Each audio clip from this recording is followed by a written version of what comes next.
Olá a todos e todas que estão nos assistindo. Meu nome é Tomás Delgado de Davi.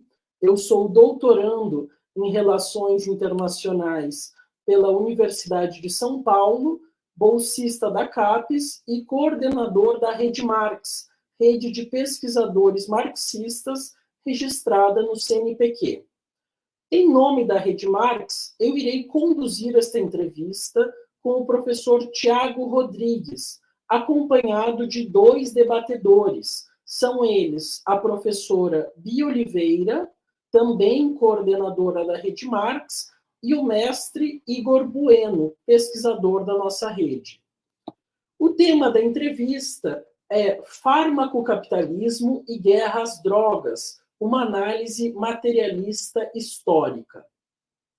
Antes de apresentar de maneira apropriada o professor Tiago e os debatedores que se juntarão a nós, eu gostaria de registrar que esta atividade compõe uma série de iniciativas da Rede Marx que tem como um de seus objetivos a divulgação do conhecimento crítico advindo do trabalho de pesquisadores marxistas. De pronto, eu passo, então, a apresentar o nosso entrevistado, o professor Tiago Rodrigues.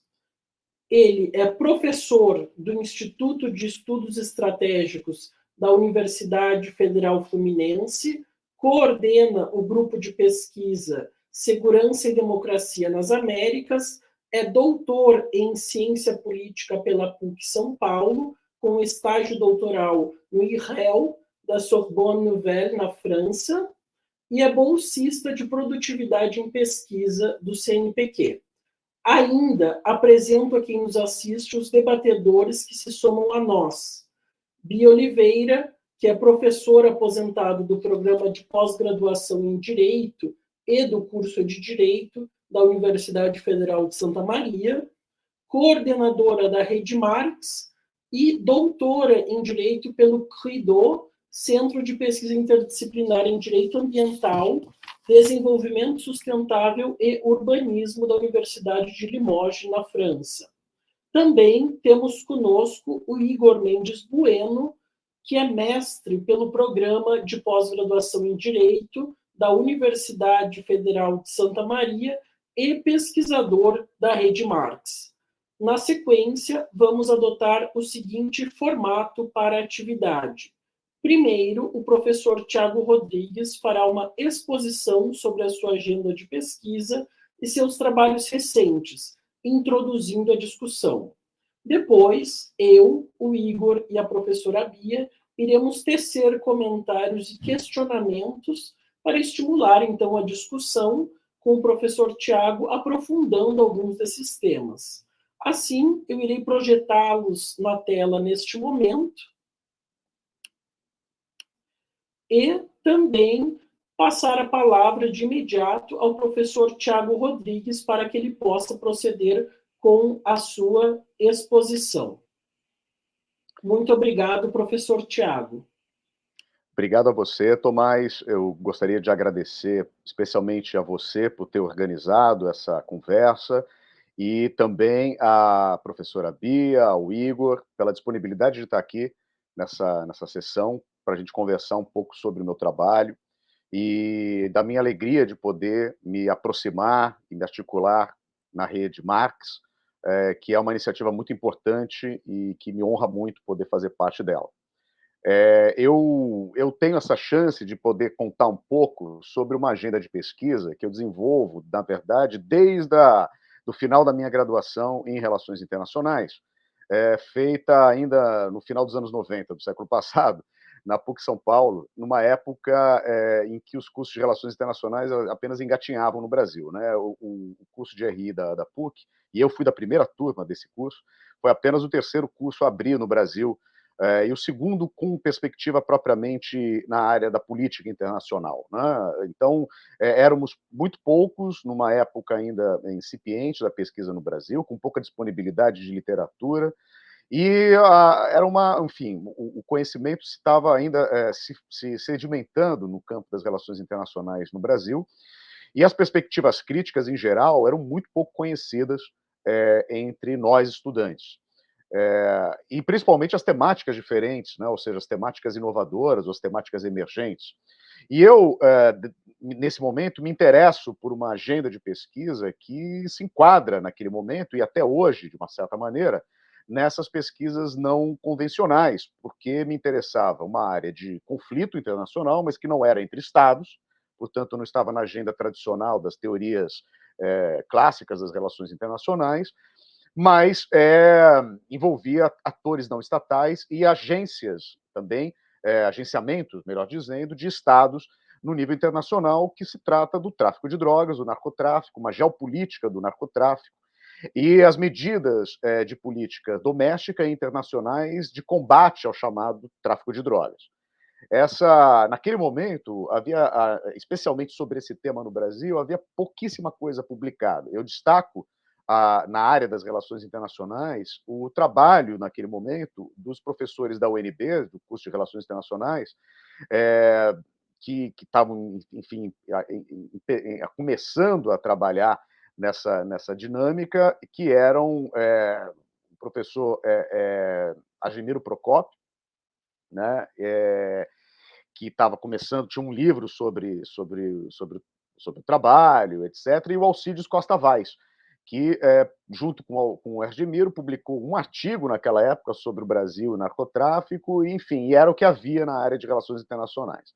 Então, o fato de começar tão do começo, assim, né, me desculpando a redundância, trazia algumas vantagens, quer dizer, o fato do ineditismo, da pesquisa, etc., e muitas dificuldades, porque eu não tinha com quem dialogar mais diretamente, e a falta de diálogo era somada à falta de material de pesquisa disponível, né? A maioria da literatura era de difícil acesso, a gente está falando de uma época ainda em que a internet era muito lenta e muito menos desenvolvida do que é hoje em dia, né? Então a gente tinha uma dificuldade de fazer uma pesquisa, levantamento bibliográfico e pesquisa documental significativa. Somando a isso, acho que eu acrescentaria um terceiro problema, que era e isso passo a enfrentar novamente ao longo dessa trajetória, felizmente cada vez menos, que era um preconceito com relação a duas coisas: ao tema e à minha abordagem, né? Então, primeiro, a temática, porque para os pesquisadores mais tradicionais do tema, narcotráfico, por lidar com questões que passam por uma economia ilícita, por práticas sociais, por agentes não estatais e transnacionais, não deveria ser estudado por relações internacionais.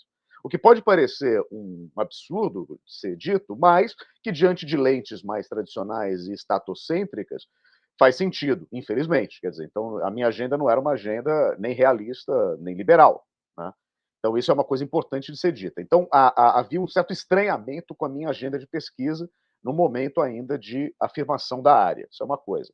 E a segunda é da abordagem, porque era uma abordagem nitidamente, explicitamente, tá, crítica, no campo de um pensamento de esquerda, e que articulava obras, né, principalmente do chamado pensamento crítico ou da teoria crítica em relações internacionais, também conhecida como neogramscianismo, né, e uma leitura também nesse campo, ou seja, uma leitura feita com interface com com a perspectiva crítica da obra do Michel Foucault, que também criava estranhamentos, tanto entre os mais conservadores quanto os de esquerda, né? Então, havia eu tinha, na verdade, criado um problemaço para mim mesmo, que era fazer um tema de pesquisa que me interessava muito, mas que sofria ataques de todos os lados, né? Essa leitura, digamos assim, gramsciana e com um empréstimo de elementos da análise do Foucault, principalmente da chamada segunda fase Foucaultiana, que é a fase dos anos 70, da análise genealógico-crítica, né, histórico-política, eram os elementos que me interessavam para poder fazer o que eu fiz na primeira etapa da minha pesquisa, que gerou o meu trabalho de mestrado, que depois foi publicado em livro, e tem uma segunda edição mais recente, que era fazer uma genealogia da proibição às drogas e uma genealogia da chamada guerra contra o narcotráfico, né?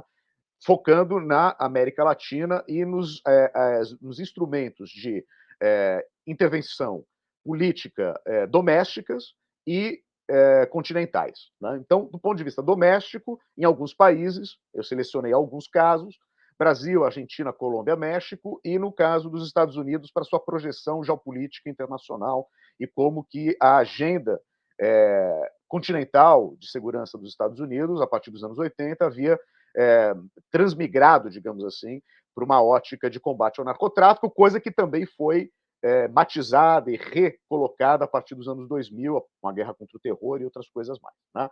Então, esse esforço foi importante para a minha trajetória, mas colocou logo de cara outros problemas, aí mais do ponto de vista teórico-metodológico, porque havia uma certa abundância de material histórico, inclusive crítico, sobre a história da proibição às drogas e os seus atributos, digamos assim, de controle social, político, etc., e geopolítico, mas não havia um pensamento sistematizado a respeito desse processo em nenhum campo, nem um campo tradicional ou mais conservador de análise, tampouco num campo mais crítico. Né?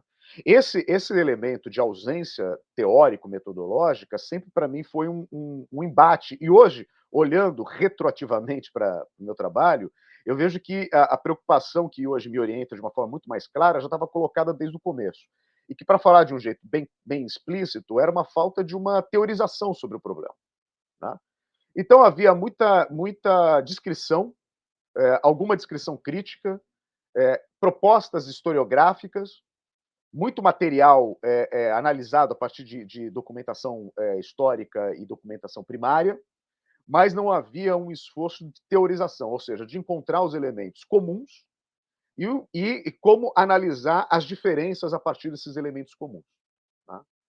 Só que, a partir da observação dos casos e a partir desse desenvolvimento, a partir do mestrado e doutorado, etc., e chegando à UF em 2009, 2010, eu podendo desenvolver isso com outros colegas, mas principalmente e gradativamente com um grupo de estudantes de mestrado e doutorado e de graduação que eu pude formar e envolvidos com a pesquisa sobre essa temática, foi possível ver que esses elementos comuns e as suas diferenças ficavam cada vez mais nítidas.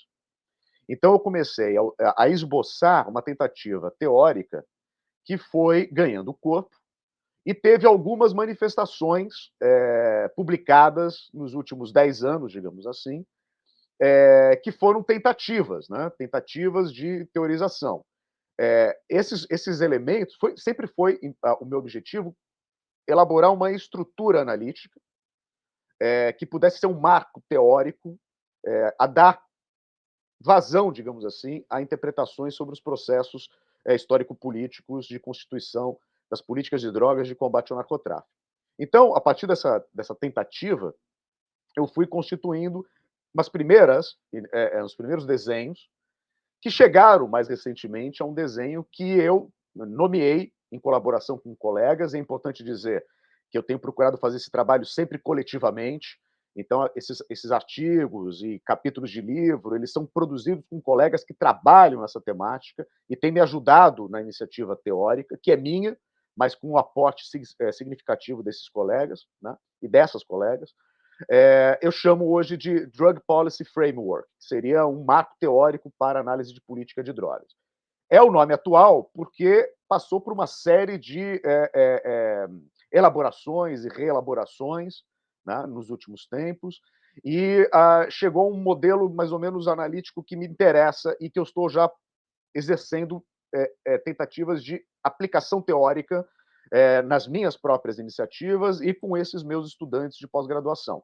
Já tenho dissertação de mestrado, 2 dissertações defendidas que aplicam esse marco para estudar casos específicos, uma é do México, outra é do Uruguai, e 2 em desenvolvimento, uma de mestrado e outra de doutorado, que também seguem essa perspectiva de teste teórico a partir de iniciativas e de casos.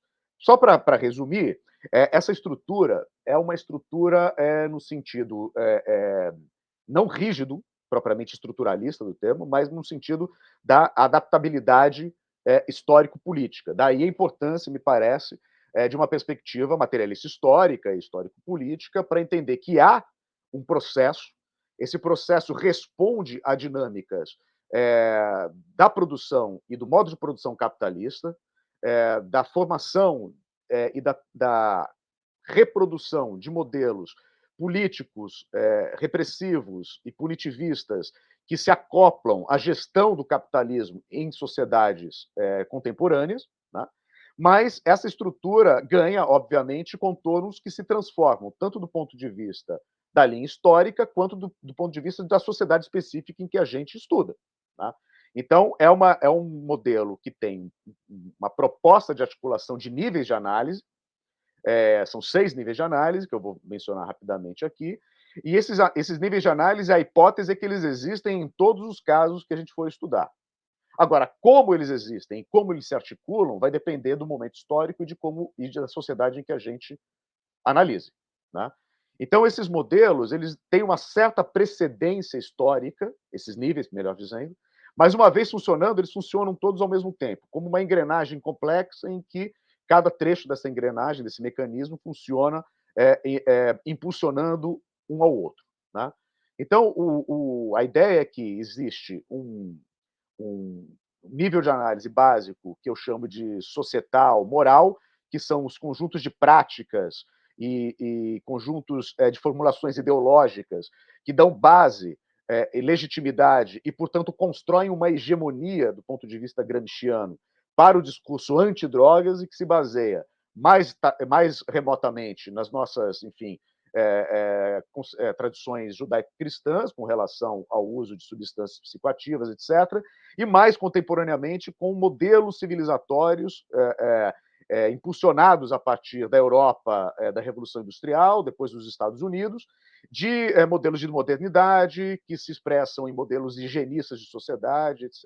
Né? Então, e que, obviamente, tem relação com doutrinas higienistas racistas, e um dogmatismo criminológico também de corte racista e de corte evolucionista. Né?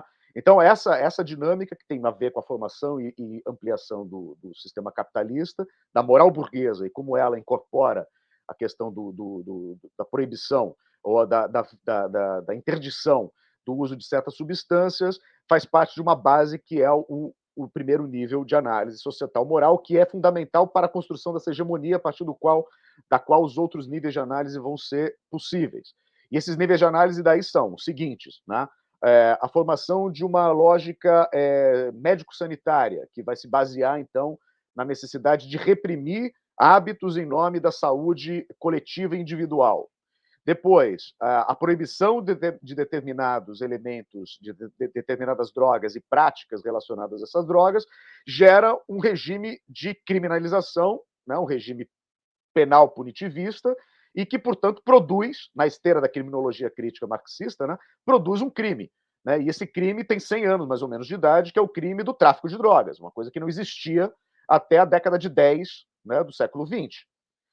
E rapidamente se espalha pelo planeta em sincronia, né? Ou seja, mais ou menos em retroalimentação, em sincronia na maioria dos países, pelo menos da Europa e das Américas. Né? Então, isso é muito interessante de notar, esse processo histórico sincrônico de retroalimentação. Isso é importante para não colocar a responsabilidade apenas em um país. Uma leitura muito comum também de ser feita, como se os Estados Unidos tivessem inventado sozinho o proibicionismo e imposto aos outros países, e nós daí seríamos agentes passivos, né? E meramente instrumentalizados pela geopolítica dos Estados Unidos. E não é o caso. Basta lembrar, só para quem está acompanhando a gente saber, que a primeira lei criada no mundo contra a cannabis foi uma lei municipal na cidade do Rio de Janeiro, em 1830. Né? Então, não tinha nada. Os Estados Unidos praticamente não eram nada ainda em 1830. Então, não é culpa dos americanos que a corte do então Império Brasileiro tenha criado uma lei contra o chamado pito de pango, que era o nome que se chamava a cannabis naquele momento, que era uma lei basicamente para controlar a população negra da cidade. Né? Então tem todos os elementos aí, o corte racista, eugenista, evolucionista, de classe, né? Estão todos eles colocados nessa primeira experimentação de proibição mundial da cannabis, que é 1830, no Brasil. Então é preciso ter uma análise que saia dessas leituras mais simplificadas que a gente encontra por vezes. Aí, a partir do momento em que isso é proibido, se cria um problema de segurança pública. Então, o terceiro nível de análise, o terceiro nível de análise, melhor dizendo, é o da segurança pública. A partir dos anos 60, 70, aí sim, com a intervenção dos Estados Unidos, passa a se ter um problema dito internacionalizado, um processo de securitização internacional que cria uma agenda de guerra contra o narcotráfico, ou guerra às drogas, que aí sim é de geopolítica e é internacional e é capitaneado pelos Estados Unidos, e que cria uma outra dimensão, que é da segurança nacional, impulsionada pelos americanos e encampada pelos países do planeta. É importante dizer que não existe agenda diplomático-militar mais homogênea no planeta do que a agenda contra as drogas. É o único campo, talvez, em que países como Coreia do Norte, Irã, Estados Unidos, França, Brasil não têm problemas. Todos eles concordam. Cuba, todos eles concordam. Né? Se for, a gente vai falar em hegemonia, existe uma hegemonia global do proibicionismo que agora, recentemente, começa a ser fissurada por alguns elementos que têm a ver com o farmacocapitalismo, né? Que é só apenas o último nível de análise, mas que não é o menos importante, é o nível que atravessa todos. Por quê? É importante incorporar esse nível de análise porque o grande impulsionador do proibicionismo, como eu disse agora há pouco, é o gerenciamento necessário dos conflitos e das exclusões produzidas pelo capitalismo. Então, a política de drogas, né, nada mais é do que uma forma de impulsionar a capacidade de gestão governamental de conflitos que são gerados e amplificados pela expressão e pelo domínio mundial do modo de produção capitalista. Então, quanto mais o capitalismo avança, na sua versão neoliberal principalmente, mais exclusão é produzida, mais desigualdade interna e externa aos países é gerada, e existem algumas táticas que esse sistema vai elaborando para poder tentar manter essa panela de pressão que é o sistema capitalista mundial. As conflitividades criadas por ele, o nível de desigualdade, o nível de exclusão. Tá? Então, existem tanto elementos, pensando com Gramsci, né, que são do campo da subjetividade, da imaterialidade, da ideologia, quanto do campo da coerção e dos instrumentos repressivos estatais. Política de drogas opera nos dois, tanto no campo ideológico e dos valores, quanto no campo dos instrumentos repressivos.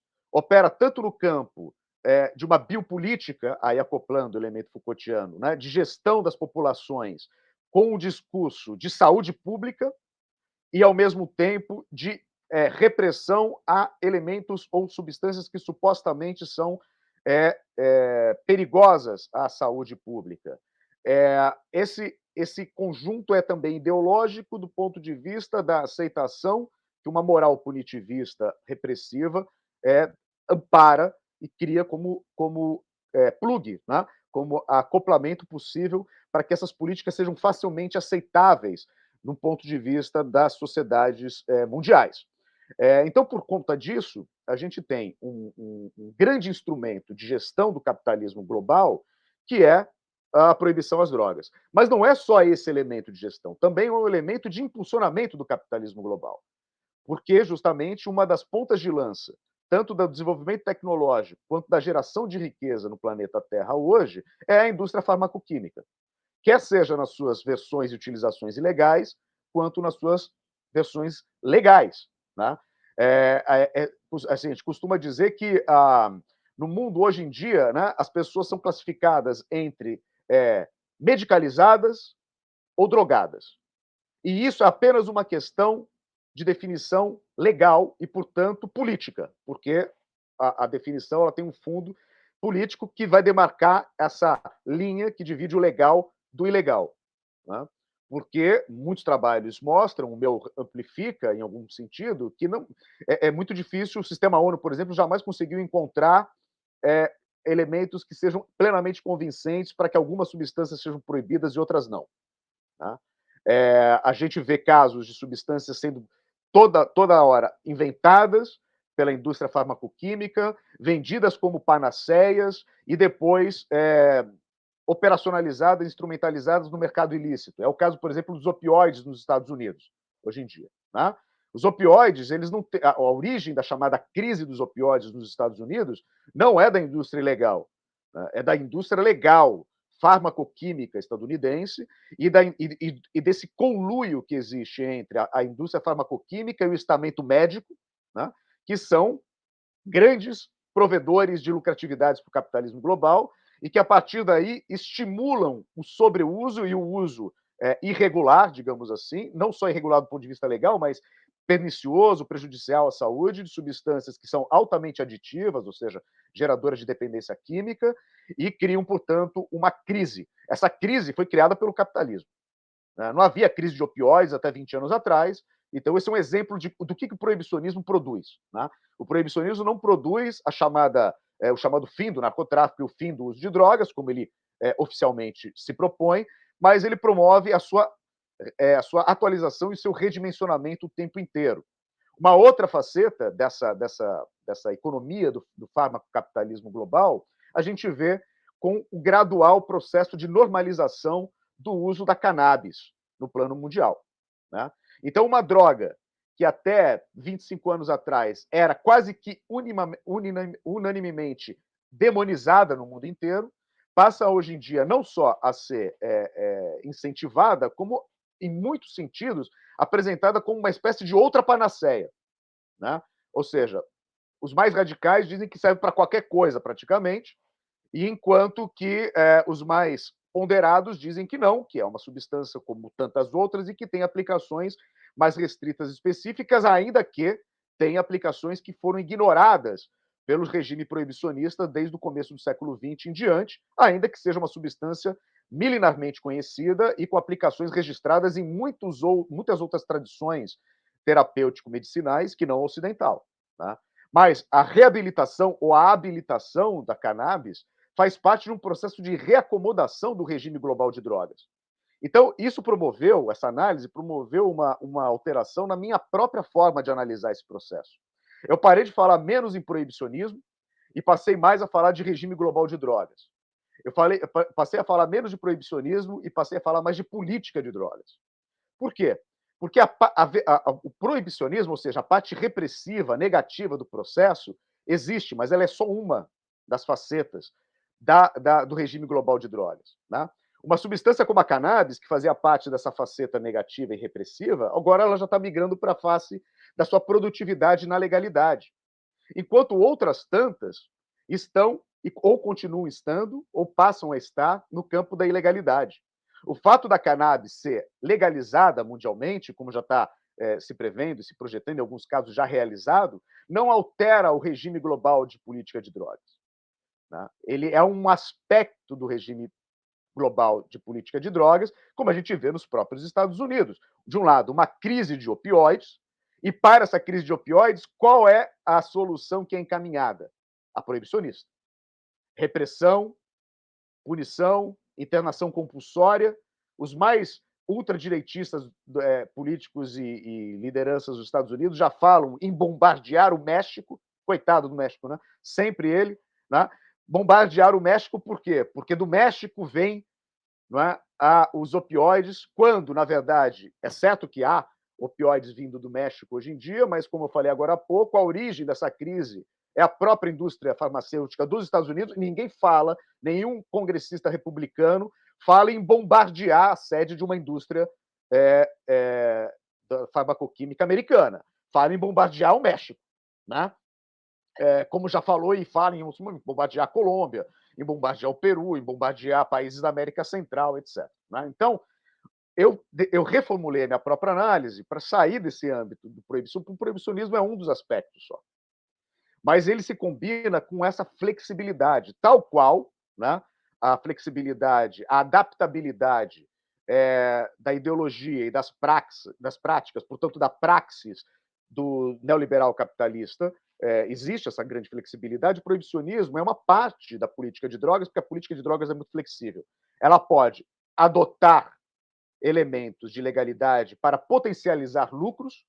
Vejam, por exemplo, agora no Brasil que se fala de legalização para uso terapêutico em muitas instâncias, tanto no plano federal isso está sendo discutido, mas talvez vocês estejam acompanhando, mas alguns municípios do Brasil já estão aprovando, inclusive pela distribuição gratuita municipal, pelo sistema de saúde, pelo SUS, de cannabis medicinal para quando há recomendação médica, né? Distribuição gratuita de cannabis terapêutica. E é interessante que esses processos, sendo municipais, eles abrem licitações para ver quais as empresas que serão as provedoras desses produtos à base de cannabis, de CBD, basicamente, né, que é o princípio não ativo, né, porque o THC é o princípio ativo, ou seja, é aquele que gera alterações do sistema nervoso central. O CBD não tem, ele tem propriedades terapêuticas, mas não psicoativas, né? E essas empresas as empresas que têm ganhado essas licitações são geralmente empresas estrangeiras, estadunidenses, sobretudo. Tá? Então, veja, o Brasil está legalizando em parte, em alguns aspectos, sinaliza para uma legalização terapêutica, há já brechas de jurisprudência nesse sentido, o papel das associações de mães foi muito fundamental na última década para o uso terapêutico de CBD para tratamento de doenças convulsivas, etc. Mas não existindo uma economia legal da cannabis terapêutica no Brasil, quem vem lucrar com essa legalização são empresas estrangeiras, que já se adiantaram e já estão legalizadas em pleno funcionamento em outros países, como é o caso dos Estados Unidos, né? E países europeus também, o Reino Unido, a França, né? A Alemanha. Então, é um rearranjo do capitalismo, e ao mesmo tempo que os personagens de sempre, geralmente jovens, homens e mulheres com menos de 24 anos, negros, periféricos e favelados, continuam sendo alvo da política repressiva, da face do proibicionismo repressivo, que fez com que países como o Brasil seguissem a tendência de outros como os Estados Unidos, que é a tendência do superencarceramento, baseado principalmente em prisões por conta de crimes contra a lei de drogas, né? Então, o Brasil já rivaliza a prisão por crimes contra o patrimônio e crimes sobre drogas para homens, e no campo das mulheres, crime contra droga já responde por 65%, 70% das mulheres condenadas no Brasil estão condenadas por artigos da Lei de Drogas de 2006, aprovada, diga-se de passagem, durante o governo Lula. Né? E que é uma lei que, na prática, abriu as portas para o hiperencarceramento, na medida em que não distingue traficante de usuário, mas não estabelece nenhuma métrica para essa distinção, deixando à autoridade policial a responsabilidade de atribuir se a pessoa flagrada é traficante ou usuário. Aí a gente segue o padrão de seletividade penal, para falar de novo um conceito da criminologia crítica marxista, né, que é a seletividade penal que sempre operou. Né? Ou seja, o rapaz negro, a moça negra serão traficantes e o homem branco, principalmente, vai ser o quê? Usuário, ou quando produtor de drogas em larga escala, vai ser o quê? Passível de julgamento em liberdade, considerado não perigoso, não ameaça à sociedade, quando, na verdade, essa pessoa que é a grande ameaça à ordem pública por ser um produtor em massa de drogas e um agente de lavagem de dinheiro, de instabilidade, de contratação de milícias privadas, etc, etc. Né? Então, para encerrar essa dinâmica aqui, essa explicação, esse modelo é um modelo que procura criar uma possibilidade de analisar essa dinâmica e não só explicar a posteriori os processos. Né? Ou seja, usando como exemplo o elemento da cannabis, é possível ver, né, achar uma explicação que é a seguinte: olha, vamos fazer a aplicação do modelo teórico-metodológico, por exemplo, da cannabis. Então, a cannabis entra a partir do quê? Como é possível que haja essa entrada da cannabis? É possível por uma dupla ação que vem tanto da dinâmica farmacoquímica, do capitalismo farmacológico, quanto de mudanças no campo societal. Né? Não é à toa que aqui no Brasil, eu mencionei agora, é fundamental o agenciamento, a iniciativa e o ativismo, a militância das associações de mães. Porque quando as associações de mães começam a defender o uso do CBD, do canabidiol, para tratar de seus filhos e filhas que sofrem de doenças convulsivas ou convulsionantes, isso gera uma mobilização, uma sensibilização social que anula, até certo ponto, não é, o preconceito de ordem moral contra a planta cannabis, ainda que o preconceito sobre a questão psicoativa permaneça. Tá? Então, os defensores dizem, não, a gente está defendendo o CBD, a gente não está defendendo o THC, porque o THC, mas há 15 anos atrás, não era nenhum nem outro. Né? Essas reacomodações, elas não podem ser entendidas fora do campo da produção de subjetividades ou do campo da formação de um anteparo, de um substrato, de uma ideologia que se hegemoniza e que é uma ideologia que vai criando fissuras dentro de uma ideologia mais hegemonizada, conservadora, preconceituosa, mas que cria, a partir de elementos que são próprios da nossa sociedade mais conservadora, o amor de mãe. Né? Quer dizer, o amor de mãe consegue, é um trunfo, uma carta de trunfo que consegue barrar, digamos assim, uma outra carta, que é a carta do hiperconservadorismo. Mas é um argumento dentro do campo conservador também. Né? Então, assim, entender esses processos me parece algo que faltava, né? E não simplesmente enunciá-los ou apresentá-los do ponto de vista descritivo. E é esse o esforço que eu tenho feito com os outros colegas e no plano internacional, tentando trabalhar isso com colegas de outros países, para aprofundar essa pesquisa em outras sociedades. E tentar elaborar e burilar esse trabalho, lapidá-lo, né?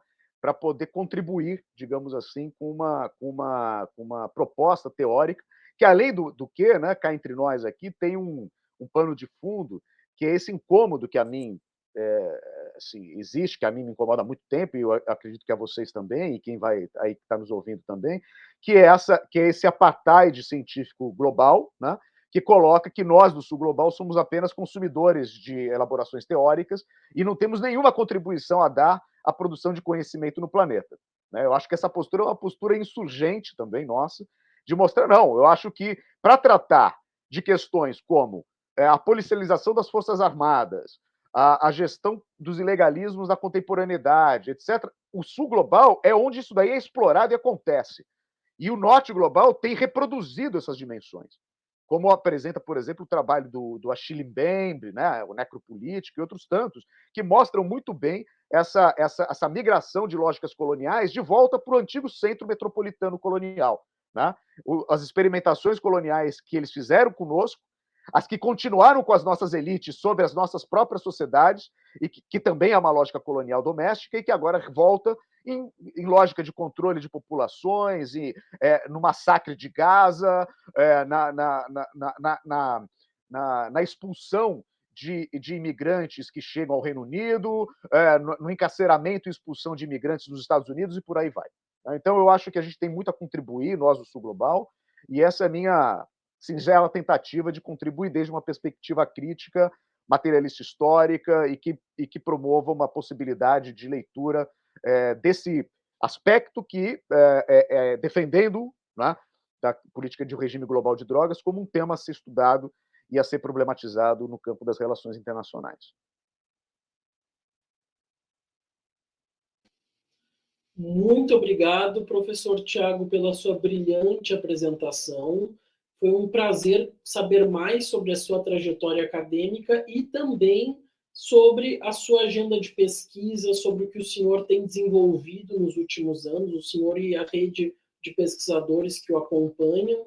Então, realmente é muito enriquecedor para nós da Rede Marx e para quem nos assiste ter contato com esse tema, sobretudo desde uma perspectiva crítica, marxista, que realmente é um diferencial pensando nessa agenda tão necessária.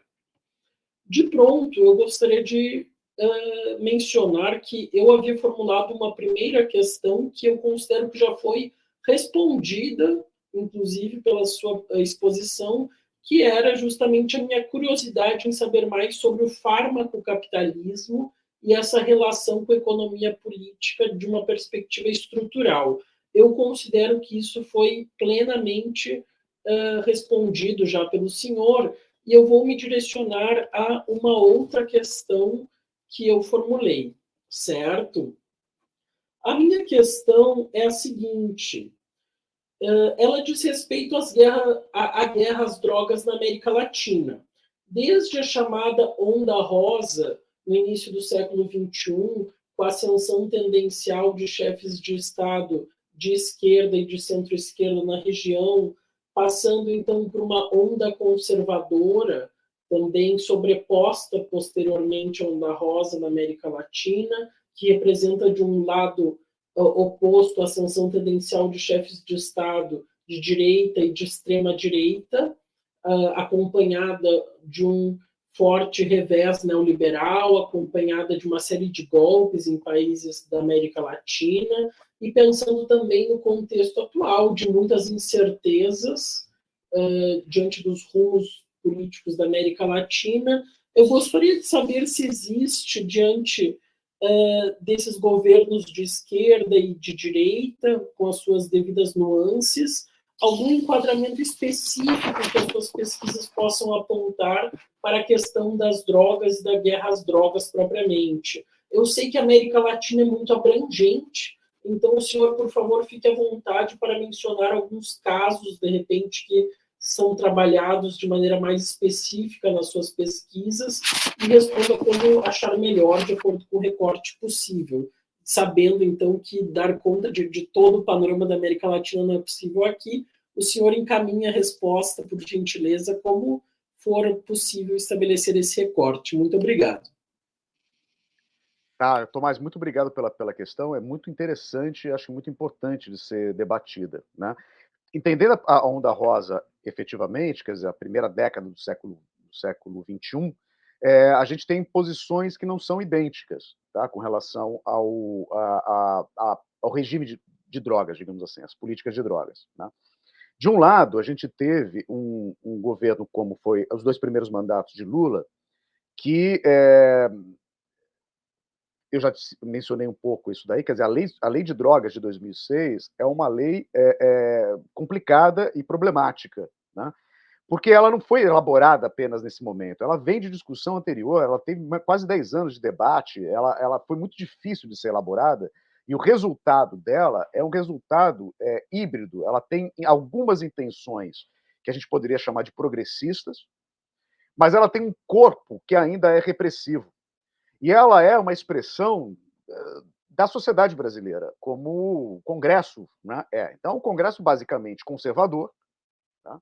Apesar de haver uma iniciativa do governo petista de então de avançar com a agenda mais progressista, por exemplo, ainda no primeiro mandato de Lula, as políticas de redução de danos, que são políticas importantes e que eram ausentes da política federal brasileira até o governo Lula I, né, foram incorporadas na agenda do Ministério da Saúde, como políticas nacionais, e não apenas políticas estaduais ou municipais, como já havia desde o começo dos anos 90. Então, essa é uma que existe dentro dessa complexidade que era o governo Lula e que continua sendo, né? Uma tradição, digamos assim, de análise mais do campo progressista. Mas a barragem desse debate acontecia tanto dentro do governo Lula, né, com posicionamentos mais conservadores. É preciso destacar que, no Brasil, com exceção do PSOL, né, os outros partidos de esquerda não têm uma agenda clara, muito menos progressista, sobre política de drogas. Tá? Então, isso é importante de ser dito. Não quer dizer que não haja militantes ou filiados e filiadas que tenham militância na área e que tenham posição sobre isso. Mas os partidos são ou mal posicionados, assim, não têm uma posição clara, ou são, francamente, conservadores à raia do reacionarismo. Tá? Então, isso é importante de ser dito. Né? Quem estiver nos assistindo e tiver curiosidade de ver, pode ver que os partidos do campo da esquerda têm posicionamentos muito difíceis, complicados, para não dizer reacionários, com relação à política de drogas. Né? E uma leitura muito desatualizada, século XIX, a respeito da relação entre trabalho, capital e drogas, e que é até inconsistente dizer que essas pessoas são materialistas históricas porque elas estão com uma análise congelada no século XIX e não com a dinâmica do capitalismo, das relações e da luta de classe atual. Tá? Então, isso é importante. Então, o Brasil teve muitas contradições, e contradições que deram numa lei que acabou impulsionando o superencarceramento. Ao mesmo tempo, o Uruguai, no governo do Pepe Mujica, né, impulsionou a primeira iniciativa mundial de legalização completa nacional da cannabis, para fins terapêuticos e recreativos. Até hoje, é o primeiro e único país do mundo que fez isso. Tá? Com um processo que caminhou entre 2012 e 2013, para o seu processo, e está em implementação até hoje, com muitas contradições, muitos problemas, mas é a única iniciativa nesse campo. Né? E, como eu orientei um trabalho de uma estudante chamada Alana Facchini, que fez um trabalho sobre esse processo no Uruguai e viu que a margem de entrada de negociação que o governo Mujica teve foi no discurso de segurança pública e não no discurso da liberdade de uso. Então, no campo societal, não havia muita receptividade para o discurso da necessidade do uso, nem terapêutico, nem recreativo. Mas havia uma sensibilidade para o discurso securitário, ou seja, o que venceu, o que fez avançar a agenda era que o governo Mujica colocou, olha, se legalizar a cannabis vai melhorar a violência do narcotráfico, e foi isso que avançou. Então, não foi a agenda moral, propriamente, foi a agenda securitária. Então, são elementos interessantes para mostrar. Outros países, a própria Argentina, do período Kirchner, né, basicamente tanto do Néstor quanto do governo subsequente, enfim, a gente teve aí, até agora, o Néstor Fernandes, mas a Cristina Kirchner também, tentaram avançar algumas questões, Suprema Corte na Argentina, etc. Não houve um avanço significativo. Evo Morales, por exemplo, fez um discurso muito veemente de defesa da coca, da folha de coca e do uso tradicional da folha de coca. Mas o slogan dessa campanha do governo Morales era cocaína não, coca sim. Ou seja, ele tentou desvincular, né, efetivamente uma coisa da outra para mostrar que cocaína ele continuava defendendo a proibição do mesmo jeito, mas a folha de coca não, porque nos tratados internacionais ambas estavam ligadas e proibidas igualmente. Então, veja, não foi algo muito linear. E só para completar a tua pergunta, saindo um pouco da onda rosa e voltando para o que a gente está vivendo agora, o México, por exemplo, né? Andrés Manuel López Obrador, né? um personagem que vem da centro-esquerda, da esquerda mexicana, assume a presidência depois de outras tentativas e vem com um discurso que ia reverter o processo de militarização do combate ao narcotráfico. Bom, ele não só não reverteu, como ampliou. Né? E hoje em dia, as Forças Armadas no México não só controlam o controle mesmo, o processo de política repressiva contra o narcotráfico e os cartéis do narcotráfico, como se militarizou o Estado mexicano de uma maneira ampla. Para vocês terem uma ideia, a gestão, a administração do aeroporto internacional da Cidade do México é da Marinha do México. A Marinha gerencia o aeroporto internacional do México. A infraero deles lá é a Marinha. Né? Então, veja, isso daí é um governo que, o Morena, o movimento dele, é um governo de centro-esquerda. Né?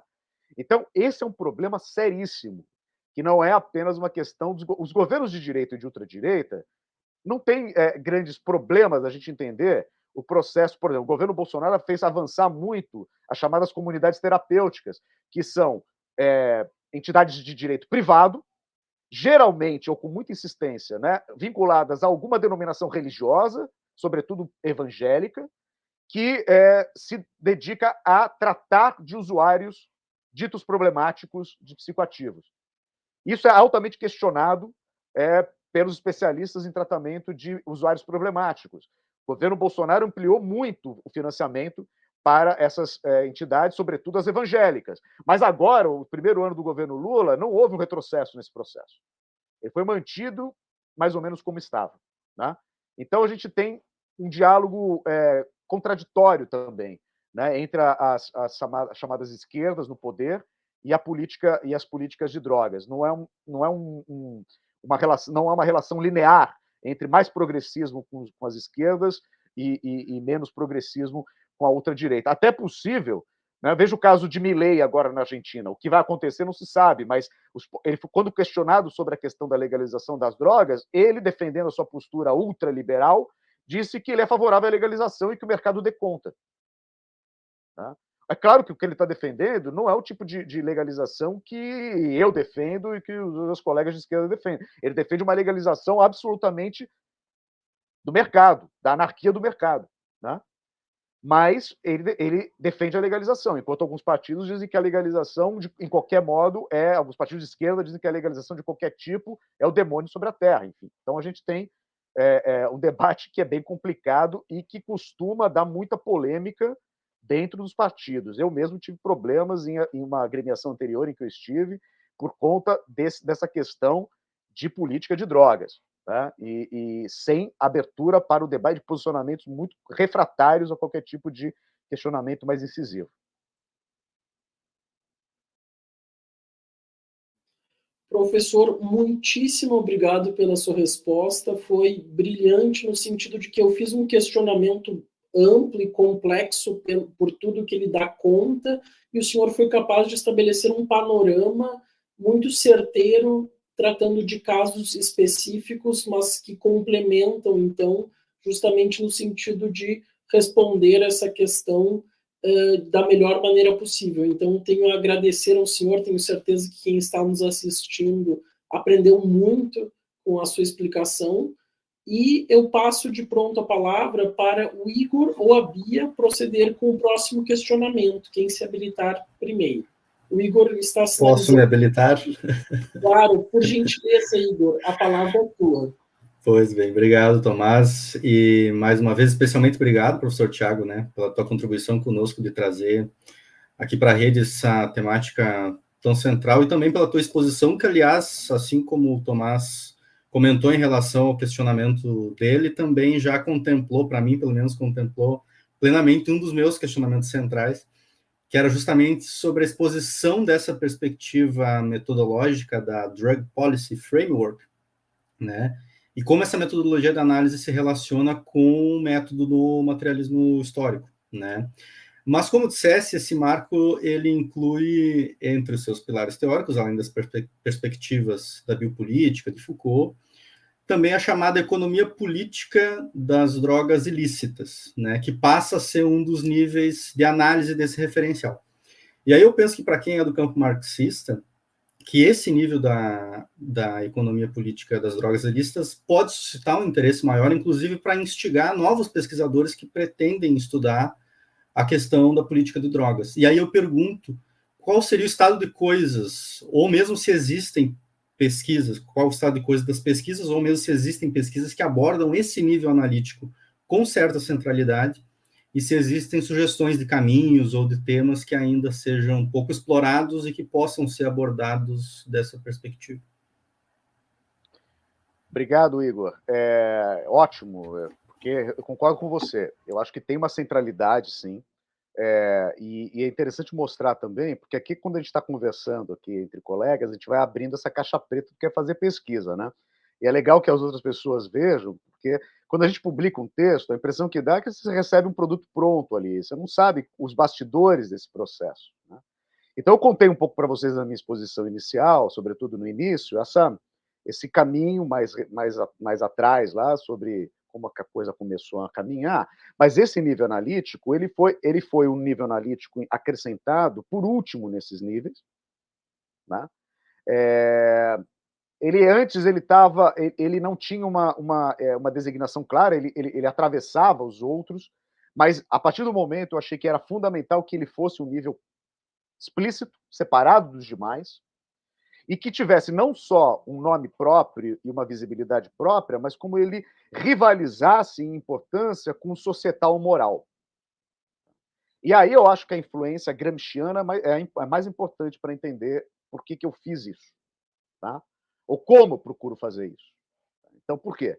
Porque existe uma dinâmica, que é a dinâmica do... o regime global de drogas, ele faz parte da expansão contemporânea do capitalismo. E um dos pilares da expansão contemporânea do capitalismo é, dentro do chamado da primeira e da segunda revolução industriais, né, das revoluções industriais, foi justamente a indústria farmacoquímica. Tá? É a indústria farmacoquímica responsável pelo desenvolvimento de um mercado global de produtos do século XIX, que incluiu, explica uma parte importante do neocolonialismo, sobretudo na Ásia, né? Então tem os casos das guerras do ópio na China, a dominação da Indochina pela França, né? Dos britânicos na Índia, né? Dos holandeses na Indonésia, até mesmo dos portugueses em alguma dimensão, né? Ou seja, a dimensão da busca de matérias-primas para uma indústria que é uma indústria fundamental é quase com carro-chefe do capitalismo contemporâneo, né? A indústria farmacoquímica.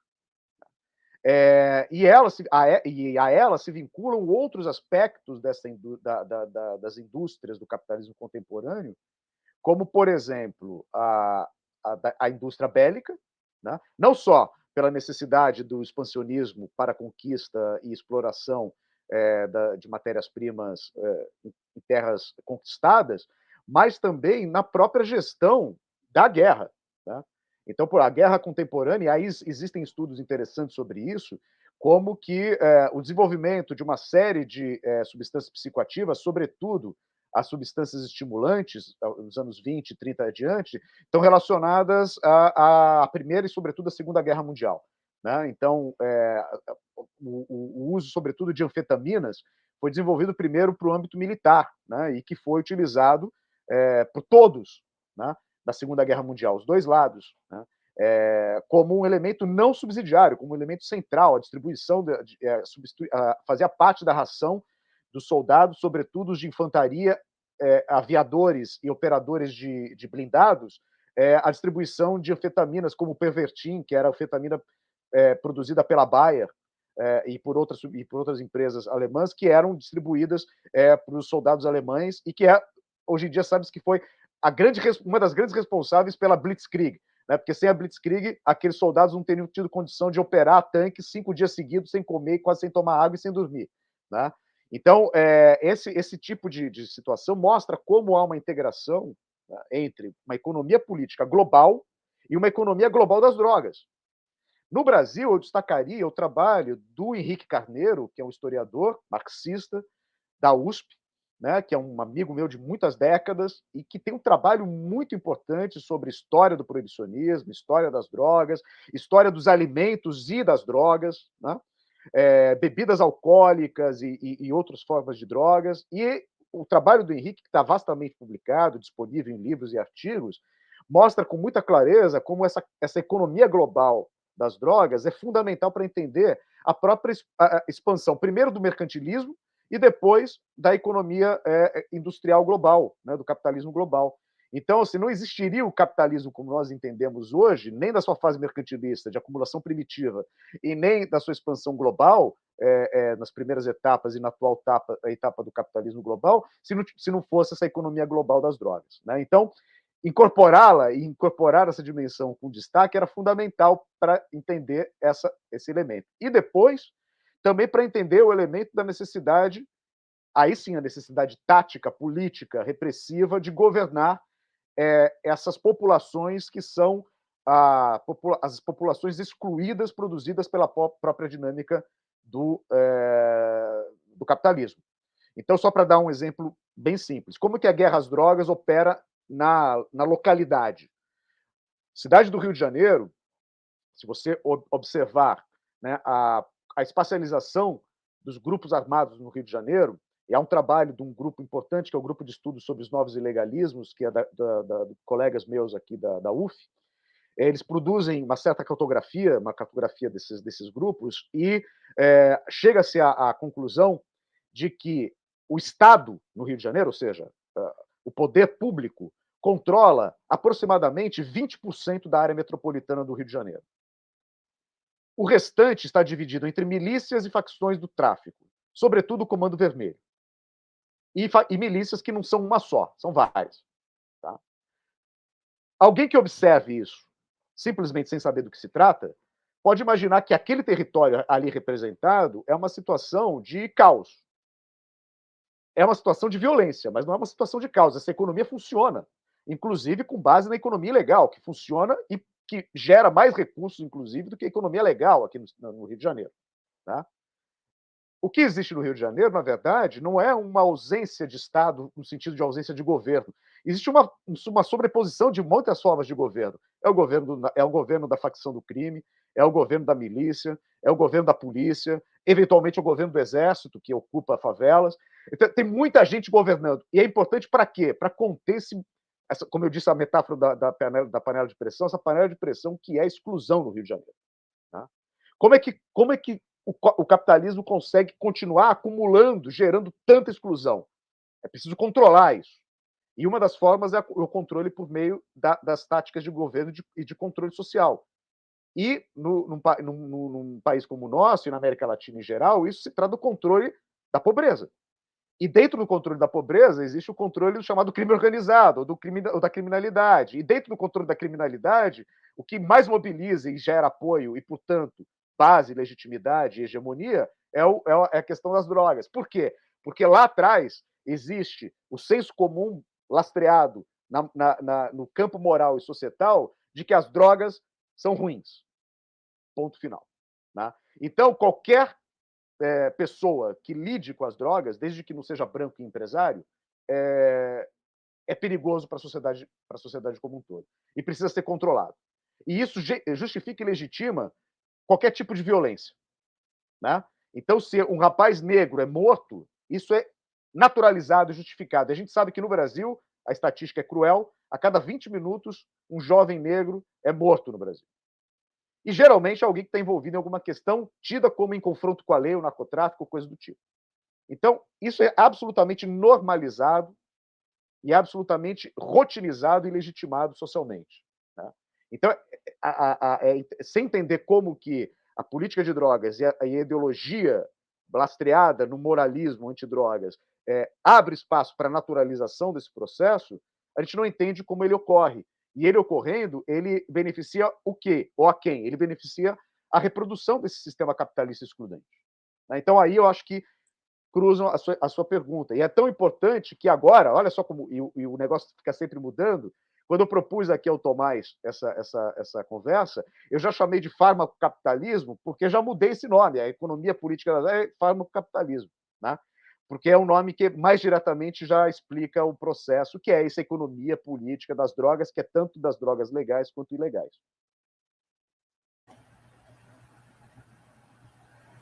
Muito obrigado, professor Tiago, pela resposta ao questionamento formulado pelo colega Igor. Na sequência, eu gostaria de perguntar à professora Bia se ela gostaria de fazer algum comentário ou questionamento. Creio que o seu microfone não está funcionando, professora Bia.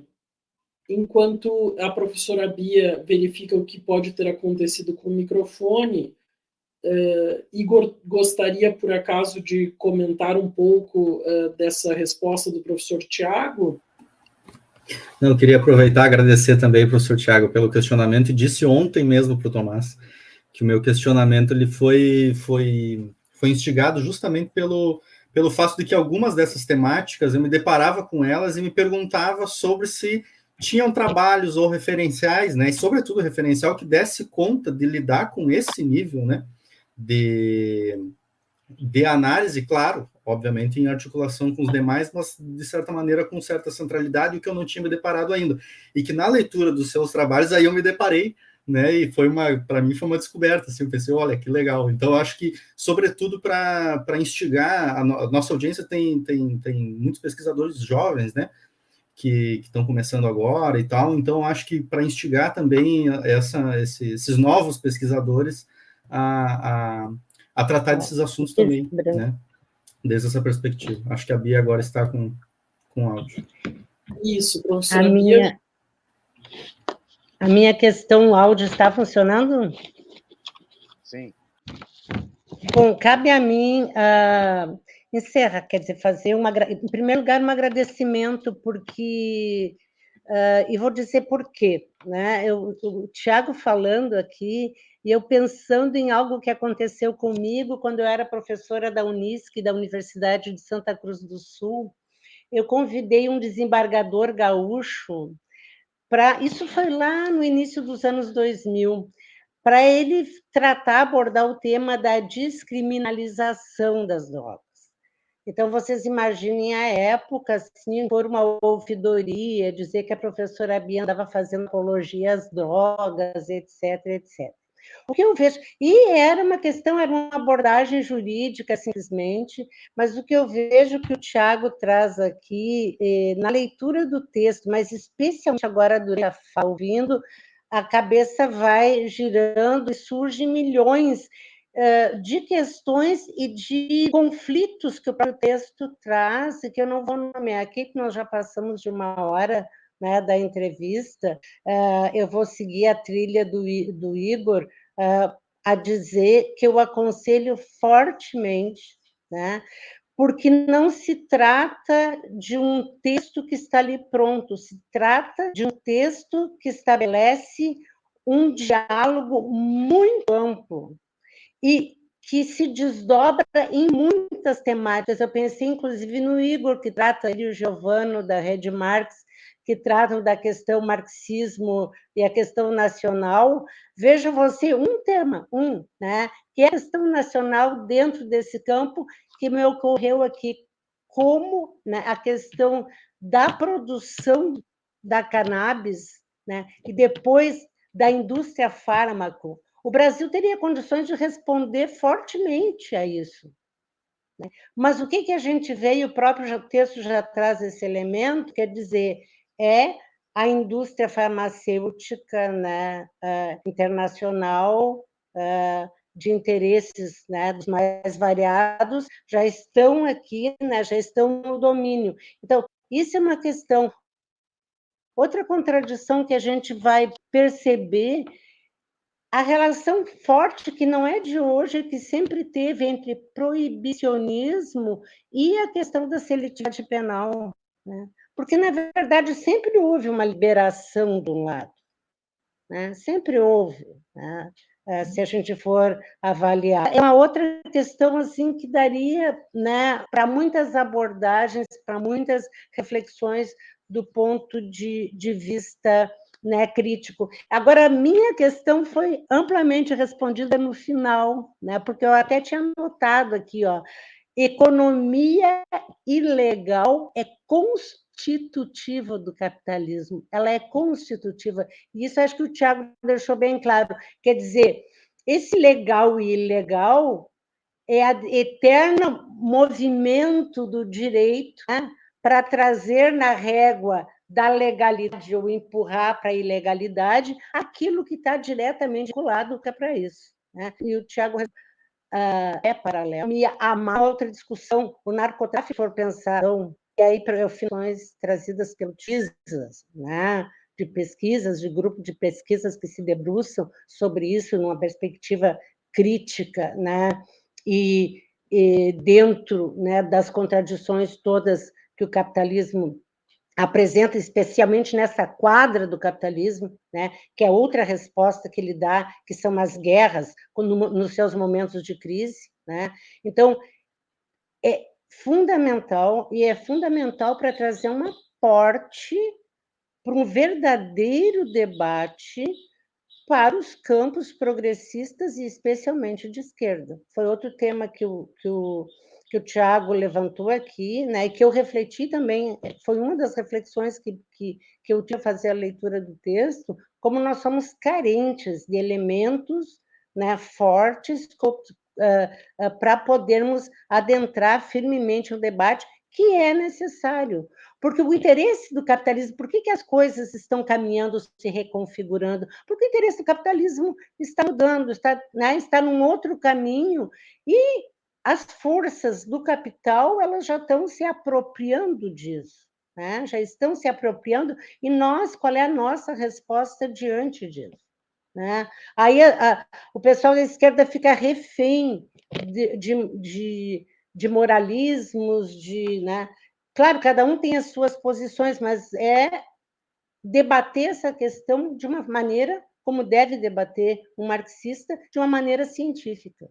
Eu penso que é isso. E é essa, especialmente, a contribuição que o Tiago e os pesquisadores que com ele atuam nos trouxeram, e eu acho que a Rede Marx cumpre o seu papel fortemente. Então, eu aconselho a leitura do texto e todas as possibilidades que ele abre de novos debates, de ramificar, de ampliar essa discussão, porque é nisso que esse texto e essa fala do Tiago é extremamente rica. Então, mais uma vez, muito obrigada, em nome de todos nós da Rede Marx, da coordenação da Rede Marx, tendo 3 elementos aqui hoje nesse debate. A fala da professora Bia, logo no início, ficou um pouco, levemente, arrastada por conta da conexão, mas eu acredito que nós conseguimos compreender todo o seu conteúdo. Eu, pelo menos, consegui compreender tudo. Depois a conexão foi restaurada, então ficou perfeito. Então, na sequência, eu gostaria de passar a palavra ao professor Tiago Rodrigues para que ele faça alguma consideração final e reforço o que a professora Bia Oliveira mencionou, no sentido de que é de grande proveito para a Rede Marx tê-lo aqui conosco. Espero que esta seja uma de várias contribuições que nós possamos ter juntamente. Bom, Tomás, primeiro, Bia, queria te agradecer pelos comentários. Deu para ouvir, sim, o começo ficou meio truncado, mas deu para entender bem. E eu queria só agradecer e destacar 2 coisas que você colocou, que para mim são muito, muito caras, né? Primeiro, eu fico muito feliz de que você tenha notado, assim, com tanta clareza, essa amplitude do diálogo e a necessidade de colaborações, né? Porque a colaboração é uma agenda de pesquisa. Né? Não é uma pesquisa individual minha, é uma agenda de pesquisa que está aberta a uma colaboração de outras pessoas e de emendas, alterações, adaptações, né? Lapidações que venham de outras pessoas. Né? Então, nenhum desses ajustes que eu fiz aqui ao longo desses anos foi feito sozinho. Foi sempre feito no diálogo com outras pessoas e produzindo outros textos. Assim me ocorreram ideias e, dialogando com essas pessoas, eu fui produzindo essas alterações, esses aperfeiçoamentos, digamos assim. Tá? Então, é um trabalho em andamento e é uma agenda de pesquisa. E a minha maior felicidade é que isso tenha sido notado por vocês, que tenha sido mencionado pela Bia, e, junto com isso, essa menção que Bia faz, que é muito importante, da perspectiva científica de análise. Né? A gente não se trata... o que existe com relação ao tema drogas, em geral, né, é o domínio do senso comum. Né? E, como dizia Paulo Freire, senso comum é uma forma de conhecimento, mas é um conhecimento não informado. É um conhecimento que se baseia em preceitos, princípios, que são naturalizados e que não são refletidos. Tá? Então, ele explica coisas da vida, mas explica sem reflexão. Então, a diferença disso para o conhecimento mesmo, diz o Paulo Freire, é a abordagem metodologicamente amparada, rigorosa, que é científica, que é questionar o que parece natural. Tá? Então, se parece natural para você que nos assiste que as drogas sejam ilegais, então tudo que é natural precisa ser questionado. Essa é a atitude crítica e é a atitude científica por excelência. Né? Então, eu fico contente de que isso tenha ficado claro. O convite, principalmente se jovens, né, nos assistem, que não desistam de pesquisar temas que pareçam polêmicos ou que pareçam pouco desenvolvidos. Pelo contrário, o desafio é grande, mas a remuneração é muito alta também quando você consegue avançar, mas façam isso coletivamente, porque agendas de pesquisa individuais não existem. Né? Elas, quando são tentativas de fazer, elas são muito empobrecidas. Né? E principalmente nós que somos de esquerda, somos marxistas, a gente tem o elemento da luta coletiva como um dos nossos princípios básicos de ação. E nossa praxis no mundo é pensar e agir do ponto de vista da ação coletiva. Então, coletivizem-se, né, na sua pesquisa, façam isso, né, participem dos grupos. Eu fico muito contente em estar nesse processo de integração com a Rede Marx. Eu acho que, para mim, é uma grande alegria. E fazer com que as minhas pesquisas e minha possibilidade de análise fique à disposição de vocês e de todos e todas que tiverem interesse, que eu puder contribuir aqui também na UF, né, no curso de Relações Internacionais, na graduação, na pós-graduação em Estudos Estratégicos da Defesa, da Segurança, a minha casa vai estar sempre aberta para todas e todos dessa rede que me dá muito prazer de me aproximar e de integrar. Encaminhando, então, para o final da nossa atividade, reforço o nosso agradecimento ao professor Tiago Rodrigues por ter concedido esta entrevista. Para mim foi uma imensa satisfação ter essa conversa e tenho certeza que também assim foi para a professora Bia e para o colega e pesquisador Igor.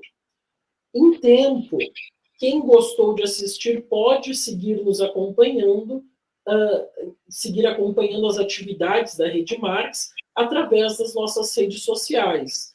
Para acompanhar, então, vocês podem seguir o nosso Instagram, @RedeMarx, podem acessar o nosso website, redemarx.org, e também acompanhar pelo canal do YouTube da Rede Marx, onde temos vários vídeos disponíveis e, frequentemente, temos novos eventos acontecendo.